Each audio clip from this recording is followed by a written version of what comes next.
So for MoveEdge, let's talk about MoveEdge real quick and this one won't be as long. I promise you. MoveEdge is very, very similar to MoveFace, right? All the same principles apply, except MoveEdge now will warp two separate faces that are adjoining to one another.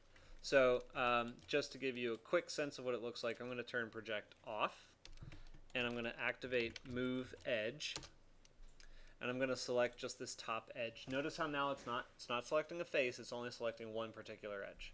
So I hit enter and I grab it in 3D and I'm going to move it up like that. Okay, so it kind of tore the whole model apart, but what you see here is it only took that one edge and every other face elongated to meet it. To give you a more simple example of what that looks like, if I do a move edge and I grab this one and slightly move it out like this, you'll see what it's trying to do here in the top view at least. It makes it a little bit more clear. Does that make sense? So this one gets really messy because we've already made it really thick, but let's take a look at it in a more simple form, even simpler than what we've got already. Just a box. Move edge on a simple box. If I grab it, click there, move it up, it just moves it in 3D. Okay? So again, all the same principles still apply. Your object snaps are going to be incredibly important, or else you're going to get these really wonky, weird, broken surfaces. Other than that, there's really not much more to say. That's the difference between the two. Are there any questions on move edge versus move face?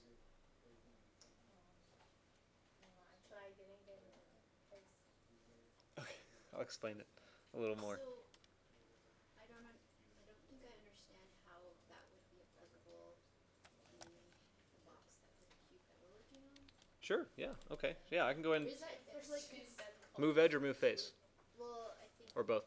move edge because like it sounds like it's just to warp it. So if you're working in this, No. So can I gather everyone up again? yeah. So I know I explained it really, really slow, and so the bits and pieces probably might not have strung together very coherently.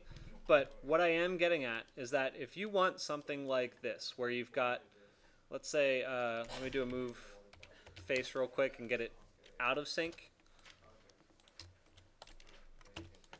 On this surface, what if I wanted it to be longer? What if I made it 2 feet too short? And I just want a quick fix to elongate and stretch that cut that I made. That's what move edge, or move face, and move edge if you wanted to, are really useful for. Because rather than having to say, now that I've done all these edits, I could hit Control Z 1,000 times back to the original cut and recut it. Or, because I know I only want it to be 2 feet longer, I can go here, say move face, grab the face I want to move, enter, say I want to move it 2 feet this way, so 2 feet, enter, hold shift, and click. And I extended it 2 feet. Does that make sense? Yeah, that makes sense. I don't get though how like why would you use edge though? Oh, edge. So edge is more useful, I think, for when you've got more complex forms. I just don't like introducing move face without also introducing move edge. Move edge, the way that I just showed it, can actually function exactly the same as move face. If I did a move edge and I selected the top edge and the bottom edge, I'd have to select the sides too, actually, I think. Actually, maybe not. They might move with it. But Yeah, I guess that's what I was getting at. then you hit enter and you move it. So you can accomplish the same thing, but you just have to select more lines. Yeah. It makes more sense when you've got like triangulated forms and stuff like that. That gets a little more useful. Move face is going to be your default. For the most case, you're going to use move face. Yes? My question was like, what if you just want to refill? What if you like Oh, yes, refill. made the like if you cut it wrong, like you just cut a little strand when it's supposed to be cut a big box, So I primarily just showed you guys how to make it longer, but if you want to make it smaller, you just move it the other way. Like I showed you here when I did move face and I grabbed it. Oh, whoops. move face, and I grabbed the inside face, and I moved it over like that. So that's like 1 degree of infilling it. If you want to infill it completely, then you need to create a new form, and you need to Boolean union it. Do you want me to show you how to do that? So, Before you move on to that, yeah. why do you hold down the shift? That's to keep it into a straight line. That's a good question. So, holding down shift, if it's not clear to any of you, perhaps I didn't explain it well enough. Holding down shift will snap. It's like another snap, but it's to snap you to an orthogonal axis. So when you hold down shift, it moves it only on the x, the y, or the z axis, and nowhere else. It can only move in 90-degree angles. Does that make sense? Is that more clear? Okay. Okay. So infilling is a little bit more difficult, but the good thing is you've got a lot of referential geometry there to make it easy on you. So an infill, and I'm going to do it with red so that you can see what it looks like, is basically creating a series of boxes that closes off the opening with the same thickness, and then you just do what's called a Boolean union. So I'm going to do a box, and I'm basically just going to say I want my base point to start here, and then swing around, and I'll end it here. And then I don't have to, you could just type 6 inches because I know that it's 6 inches thick, or if you don't know how thick it is, you can click at the top, and that creates the third dimension. Then you do the same thing. Start here, go up to here. Oh, that might not be planar. Yeah, that'll work too. So what I was just thinking about was whether or not I was exactly planar. I think I am, but the perspective view is restricted for the most part to a default of the XY axis.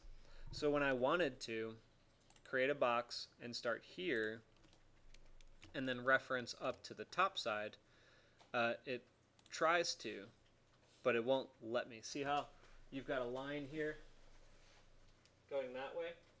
It won't let me create a vertical plane in the perspective view. So I have to do the bottom plane like this and then pull it up to the top. Okay, so you understand all I did was, it's basically like if you're modeling in foam core, I just cut out little pieces to kind of put in and glue, right? So, but the cool thing about that is that digitally it will actually make a seamless integration from one model to the next. And so Boolean difference was the command that we used to cut out. Boolean union is the command that we use to attach or glue it in. So that just looks like this. Boolean union. Select all of the surfaces that you want to join together and hit enter. So that patches it, and it looks like that. But the trouble is that you still get these little iso curves and stuff, and I forget exactly the command. I don't do this enough. Let me see. It's mesh.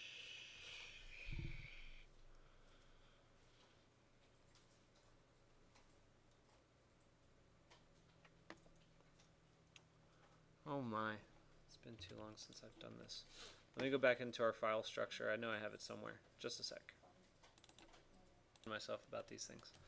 So once you actually do a Boolean union, if it's something that's like planar with one another, like it's exactly coincident with the same plane, it's not just two entirely discontinuous volumes, you have to clean up the surface by doing merge all faces. So notice there's a merge all edges, and then there's a merge all faces. In this case, it's merge all faces. So you click that, and it cleans up anything that's exactly planar. So, any questions? Okay.